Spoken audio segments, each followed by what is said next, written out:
Ok, comme je disais, le frère Patrick est occupé, donc je vais pouvoir aussi donner quelques éléments de réponse dans ces différentes questions qui nous sont posées. Voilà donc notre partage. Ce soir, nous avons donc 1 Corinthiens chapitre 1 verset 8.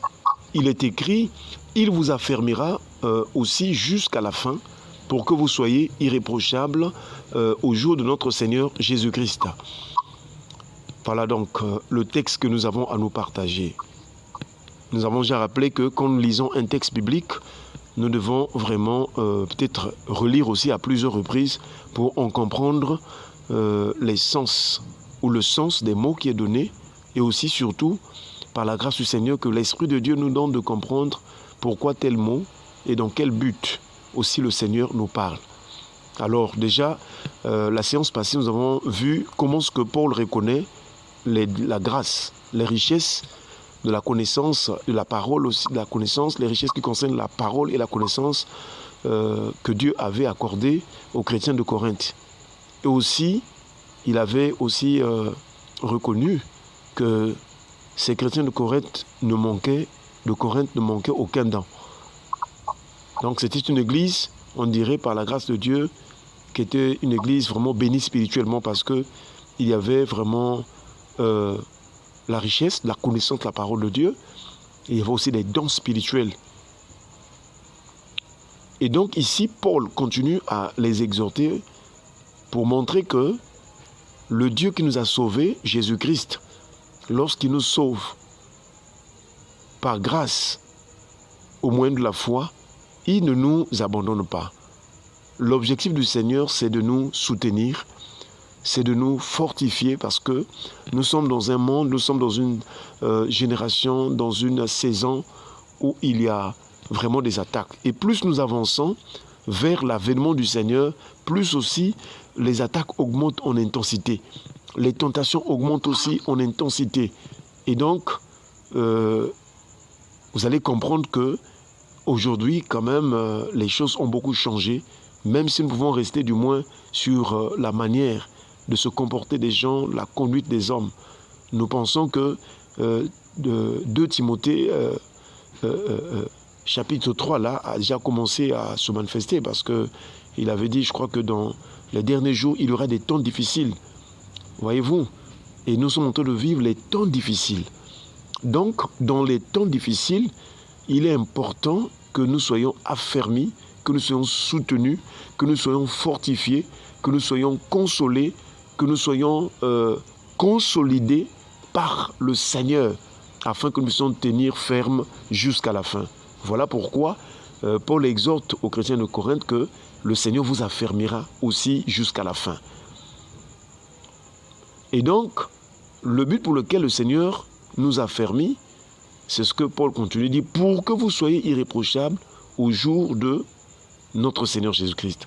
Donc, Paul veut nous rappeler que lorsque un chrétien, une personne devient chrétienne, cette personne doit maintenant mener une vie sainte. C'est dans cette vie de sanctification, c'est dans cette vie de sainteté que le Seigneur doit l'affermir. Parce que ceux qui iront au ciel, c'est ceux qui sont saints, sanctifiés, dans tout leur être entier, l'esprit, l'âme et le corps. C'est ce que Paul a dit aux chrétiens de Thessalonique, excusez-moi, que vraiment, lui-même, il vous sanctifiera. Et il faut que les 3 parties de votre être soient trouvées irréprochables lors de l'avènement de notre Seigneur Jésus-Christ. Donc, présentement, les chrétiens doivent savoir que nous nous préparons à un grand événement. Et cet événement-là, c'est l'avènement du Seigneur.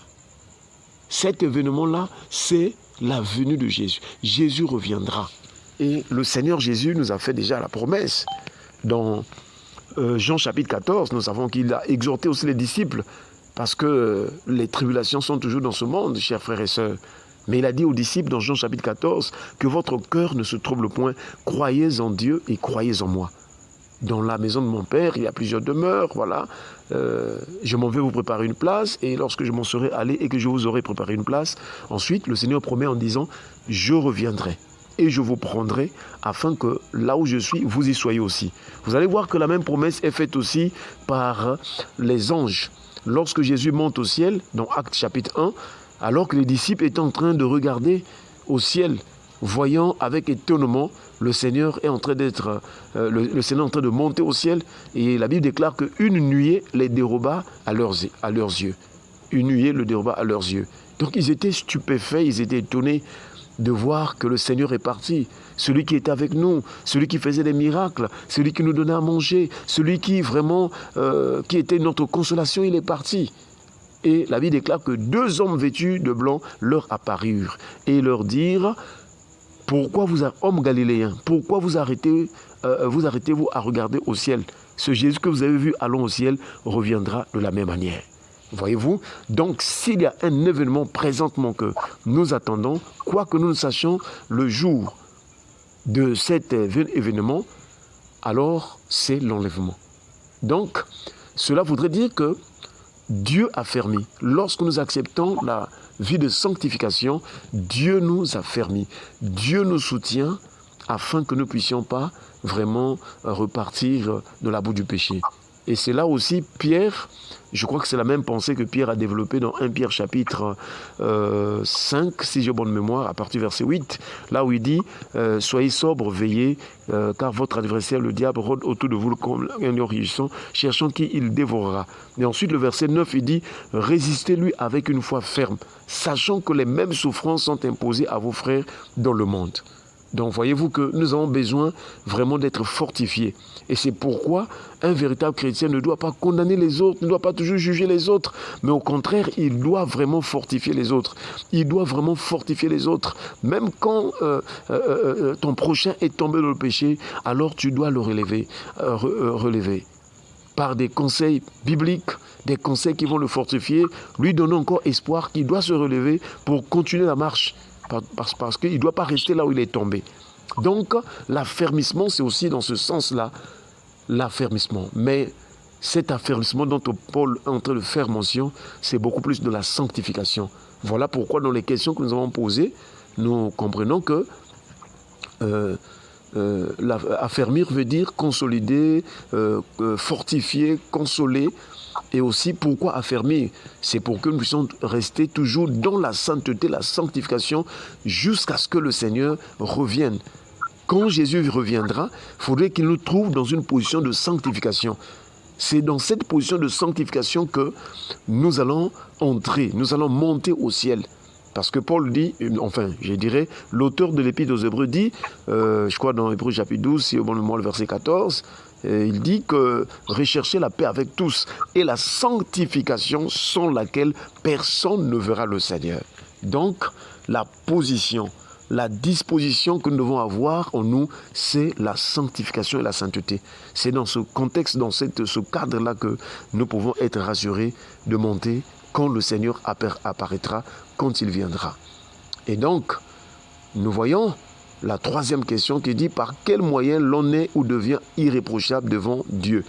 Comme ici dans ce texte, Paul est en train de dire que pour que vous soyez irréprochable au jour de notre Seigneur Jésus-Christ. Donc le jour où le Seigneur reviendra, nous devons être irréprochables. Or, ce jour-là ne peuvent entrer ou aller que ceux qui sont sanctifiés, ceux qui ont marché la sanctification jusqu'à la fin. Cela voudrait dire que le moyen par lequel Dieu nous trouve irréprochables, c'est la sanctification. Si nous nous sanctifions, parce que ce Dieu saint qui nous a appelés à la sainteté, parce que la Bible déclare que Dieu ne nous a pas appelés à l'impureté, mais Dieu nous a appelés à la sainteté. C'est-à-dire, lorsque Dieu sauve une âme, le but de Dieu, c'est que cette âme-là marche dans la sainteté. Et non pas dans le péché, dans la boue du péché, dans les mauvaises choses. Non, le but du Seigneur, c'est que cette âme-là marche dans la sainteté. Voyez-vous donc que la sainteté est de mise. La santé est très importante. On dirait même la sainteté, c'est la nature de Dieu. La sanctification, la sainteté, c'est la nature de Dieu. Et donc, le moyen par lequel Dieu nous trouve, où nous devenons irréprochables devant Dieu, c'est se sanctifier ou la sanctification. Très important. Et pour terminer donc, quel est ce jour du Seigneur Jésus-Christ? C'est vrai que nous ne connaissons ni le jour ni l'heure à laquelle le Seigneur viendra, mais du moins, le jour que nous attendons, nous les chrétiens, l'Église, l'épouse, le jour, c'est le jour de l'enlèvement que nous attendons. Nous attendons l'enlèvement. C'est ce jour-là Quand Jésus viendra pour enlever l'Église, nous n'attendons pas les temps d'Israël, parce qu'après l'enlèvement, Israël restera toujours sur la terre.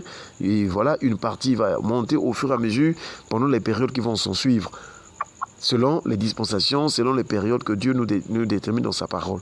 Mais du moins, pour nous qui sommes sauvés, les chrétiens, l'Église, corps de Christ, nous attendons l'enlèvement. Et donc, quand Paul fait mention en disant au jour de notre Seigneur Jésus-Christ, pour nous, ce jour-là, c'est l'enlèvement.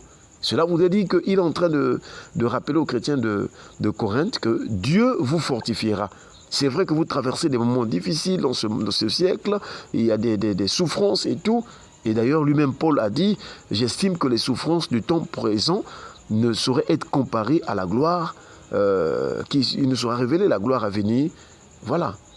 Donc, nous voyons que lorsque Paul parle ainsi, il parle donc de l'enlèvement, le jour où le Seigneur reviendra. Parce que les chrétiens de Corinthe sont des chrétiens. Ils attendent l'enlèvement. Donc il dit, il vous affermira aussi jusqu'à la fin, pour que vous soyez irréprochables au jour de notre Seigneur Jésus-Christ. Voilà donc, chers frères et sœurs, nous devons nous préparer, nous devons nous sanctifier. C'est alors que l'Esprit du Seigneur, le Seigneur va nous fortifier. Mais si nous marchons le péché, comment voudrions-nous que le Seigneur nous fortifie, le Seigneur nous affermisse dans le péché? C'est impossible. Parce que Dieu ne voit pas le péché. Dieu n'aime pas voir le péché. Dieu nous regarde même au travers du sang de Jésus, parce que c'est ce sang-là qui nous a purifiés, afin que le Seigneur, le Dieu Tout-Puissant, nous regarde. Et donc, nous devons nous sanctifier, afin que dans la vie de sanctification, de sainteté, de crainte de l'Éternel, alors dans cette vie de piété, dans cette vie de pureté, le Seigneur nous soutienne. Et lorsqu'il va nous soutenir, nous allons tenir ferme jusqu'à la fin. Et quand nous allons tenir ferme jusqu'à la fin là, ça veut dire que le Seigneur, lorsqu'il apparaîtra, lorsqu'il viendra dans l'enlèvement, alors nous aussi, par la grâce du Seigneur, nous serons enlevés avec lui. Et c'est pourquoi Paul exhorte les chrétiens de Colosse, je crois dans le chapitre 3 de Colossiens, il dit, si vous êtes ressuscité avec Christ, cherchez les choses d'en haut. C'est la sanctification. Cherchez les choses d'en haut, où Christ est assis à la droite de Dieu. Et puis il dit, lorsque Christ, votre vie paraîtra, alors vous paraîtrez aussi avec lui dans la gloire. Voyez-vous, si vous vous sanctifiez, quand le Seigneur viendra, alors vous aussi, vous serez glorifiés avec lui. Parce que tout simplement, la vie de sanctification nous donne de nous préparer afin que lorsque la trompette sonnera, le corps corruptible que nous avons va revêtir l'incorruptibilité et le corps mortel que nous avons va revêtir l'immortalité, afin que nous soyons dignes d'aller à la rencontre du Seigneur dans la gloire. Que Dieu nous bénisse, que Dieu nous fortifie, que Dieu nous donne la vie de sanctification, de sainteté, de crainte de l'Éternel. Je vous en supplie parce que les temps sont finis et la tentation et la séduction a atteint un niveau vraiment compliqué, extraordinaire, au point où même ceux qui avaient commencé la sanctification sont en train de descendre, de redescendre encore plus bas. Que Dieu nous aide à veiller sur ces choses et à prier le Seigneur afin que l'Esprit de Dieu nous soutienne. Soyez bénis, excellente soirée et nous prions que Dieu nous donne de persévérer dans la sanctification afin que nous voyions le Seigneur. Amen. Amen. Excellente soirée à tous.